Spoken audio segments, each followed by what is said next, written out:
ये है AP news network और आप देख रहे हैं आखिर प्रहरी, खबरों की पड़ताल तह तक। आज हम एक ऐसे शख्स के पास आए हैं जो क्रिकेट को अपना जीवन मानते हैं, क्रिकेट से असीम लगाव है, एक प्यार है, क्रिकेट जुनून भी कह सकते हैं। हम बात कर रहे हैं बेगूसराय के संजय सिंह की। वर्तमान में संजय जी बिहार क्रिकेट एसोसिएशन में टूर्नामेंट कमेटी के चेयरमैन पद पे कार्यरत हैं। और जैसा कि सभी जानते हैं, क्रिकेट में विवाद न हो, बिहार क्रिकेट में ऐसा हो नहीं सकता। आए दिन कुछ ना कुछ विवाद घेरे में रखती है बीसीए को। इसी विषय में बात करने आए हैं हम संजय सिंह जी से। सर, सबसे पहले धन्यवाद है आपका कि आपने अपना समय हमारे चैनल को दिया है। आपका भी बहुत बहुत धन्यवाद और आपके चैनल को जो प्रमुखता से बिहार क्रिकेट की बातों को हमारे दर्शकों तक पहुंचाने का काम करते हैं। आपके इस सकारात्मक प्रयास को सर, बिहार क्रिकेट में लगातार विवाद हो रहे हैं, अभी भी चल रहे हैं। सर, बात करते हैं आदिकाल से, क्योंकि शुरू से आप बिहार क्रिकेट से जुड़े हुए हैं। रमेश सक्सेना सर आए, रमेश सक्सेना के बाद आए सबा करीम, अविनाश कुमार, सुब्रत बैनर्जी, फिर एक फेज आया चंद्रमोहन झा, एमएस धोनी। एमएस धोनी जब खेल रहे थे बिहार से बंटवारा हुआ और वो झारखंड चले गए। क्या वजह है कि आज बिहार क्रिकेट एसोसिएशन वैसे खिलाड़ियों को पैदा नहीं कर पा रहा?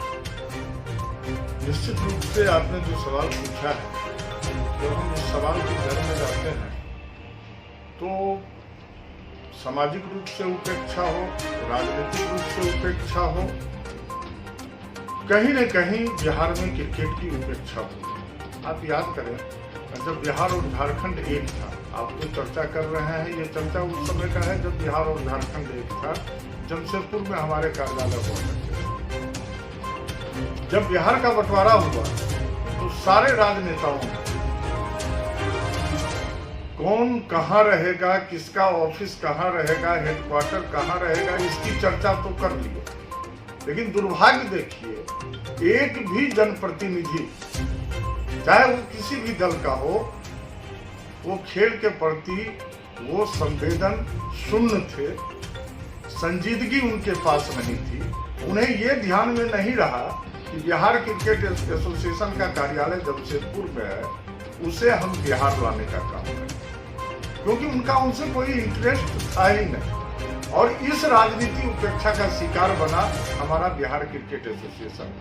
आपको जान के आश्चर्य होगा कि झारखंड क्रिकेट एसोसिएशन बहुत दिनों तक बिहार क्रिकेट एसोसिएशन के ही नाम से जाना गया, और बाद में वो लोग अपना एजीएम की बैठक करके, आम सभा की बैठक करके। सर, हम आपकी बातों से सहमत हैं, लेकिन ये दूसरे पहलू पे आते हैं। आए दिन बिहार क्रिकेट एसोसिएशन में कोई ना कोई विवाद हो रहा है या जिला संघ में विवाद हो रहा है। आपको नहीं लगता सर कि इन विवादों की वजह से आपके जो बच्चे हैं, आपके जो क्रिकेटर्स हैं, खिलाड़ी हैं, उन पे कहीं ना कहीं मानसिक रूप से इसका असर पड़ेगा, उनके प्रदर्शन पे भी असर पड़ेगा, वो सहमे हुए होंगे, वो डरे हुए होंगे? बंटवारे के बाद बिहार क्रिकेट का एक दुर्भाग्य और रहा है। वो दुर्भाग्य ये रहा है कि बिहार क्रिकेट को जिस किसी ने चलाया, उसे इस बिहार क्रिकेट को अपने प्रॉपर्टी की तरह,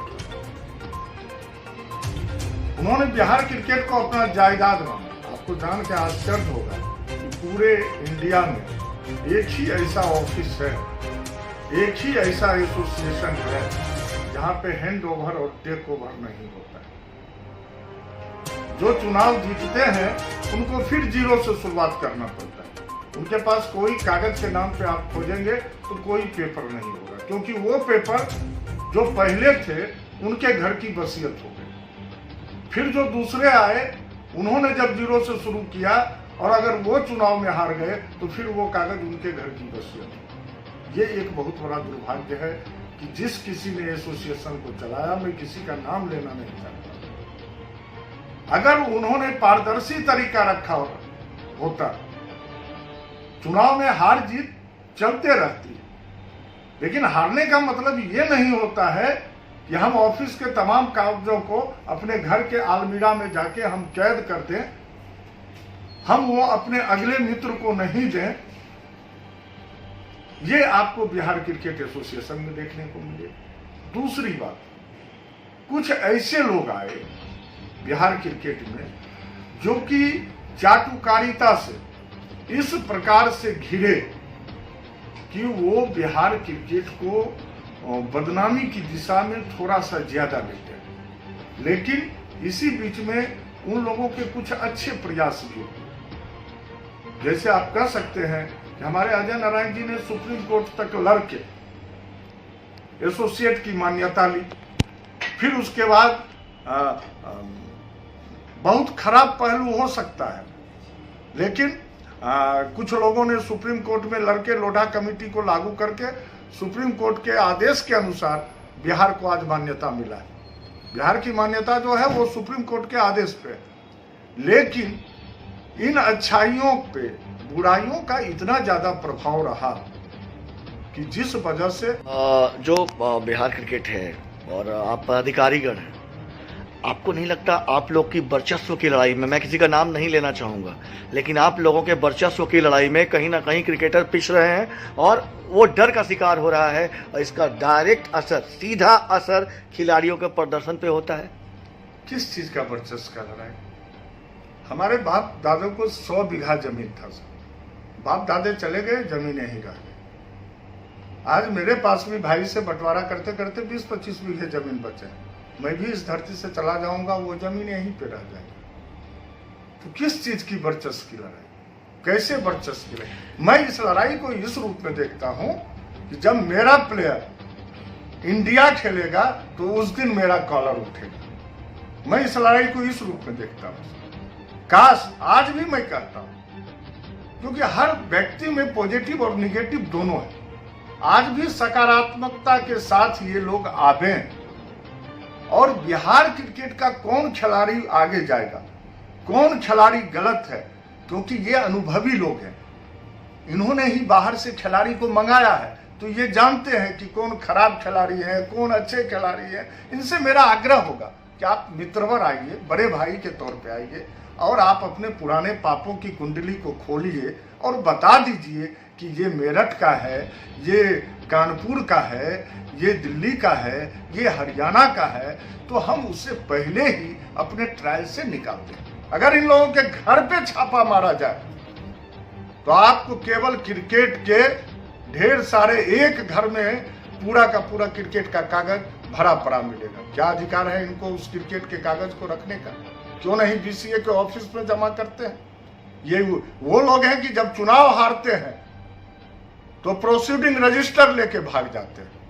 ऐसे लोगों से क्या वर्चस्व की लड़ाई नहीं है। आपको मैंने कहा ना, दाने पानी की लड़ाई है, खाने पीने की लड़ाई है।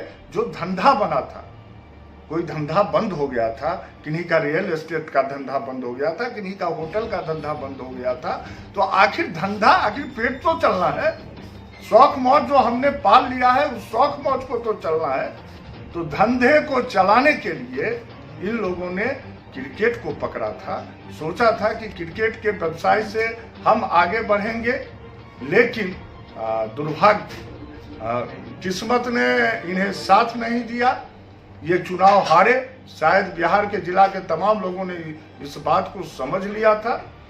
ये चुनाव हारे और चुनाव हारने का ही ये नतीजा है कि ये। आखिरी सवाल, और ज़्यादा समय हम आपका नहीं लेंगे। सवाल ये है कि आप बीसीए टूर्नामेंट कमेटी के चेयरमैन भी हैं, तो चूंकि कोरोना काल था, मैचेस नहीं हो पाए, गवर्नमेंट की गाइडलाइन थी, और न भी होती तो हमारा मानना था कि बच्चों के जीवन को हम खतरे में नहीं डाल सकते। शायद आपकी भी सोच यही रही होगी। तो भविष्य के लिए आपने क्या अपनी रणनीति तैयार करी है और आपकी टीम अभी बाहर गई है, उन टीम के लिए, उन खिलाड़ियों के लिए आपका क्या संदेश है? निश्चित रूप से हमारे खिलाड़ी और बिहार के जितने भी हमारे कर्ता धर्ता, हमारे डीसीए के, बीसीए के जो भी पदाधिकारी, वो जान रहे हैं कि हम आर्थिक रूप से झंझावत में हैं। अब देखिए, आपने कहा तो फिर मुझे याद आ गई, यही वो लोग हैं, एक तरफ क्रिकेट का रोना रोते हैं, दूसरी तरफ बैंक में जाके अकाउंट को बंद करवाते हैं। बैंक अकाउंट बंद करने का क्या मंशा होता है? एक ही मंशा है कि यहाँ का खेल प्रतिबंधित हो, खेल यहाँ पे ना हो। ये वही लोग हैं कि जब हाईकोर्ट में केस होता है तो वकील से रिक्वेस्ट करते हैं कि आज बीसीए का केस है, आप तारीख में नहीं जाए। दिन के उजाले में कुछ है, रात के अंधकार में कुछ है। लेकिन खैर, इन बातों को हटाइए। आप जैसा जानते हैं कि कि पिछली बार सीमित संसाधन में भी ना कुछ रहते हुए हमने मुश्ताक अली के लिए मैच का आयोजन, टूर्नामेंट का आयोजन जोनल स्तर पे करवाया था और उसका एक अच्छा रिजल्ट भी निकला। फिर उसी प्रकार से अंडर 19 का भी हम लोगों ने टूर्नामेंट करवाया था और उससे भी बड़े सुदूर जिला के अच्छे खिलाड़ियों का पदार्पण हुआ। विगत 2 सालों से सरकार के गाइडलाइन और प्राकृतिक आपदा के कारण हम टूर्नामेंट में ढेर सारी योजनाओं को बना के भी कुछ नहीं कर पाए, तो इसीलिए मैं आज की तारीख में नहीं कह सकूंगा कि मेरी क्या योजना है, क्योंकि अगर हम कुछ नहीं कर पाते हैं तो वो एक ढकोसला बयानबाजी हो जाएगी। लेकिन मेरा प्रयास है कि अगर इस बार कोरोना की तीसरी लहर नहीं आती है तो मेरे पास पूरे बिहार में 8 से 9 टर्फ विकेट जिला के पास हैं।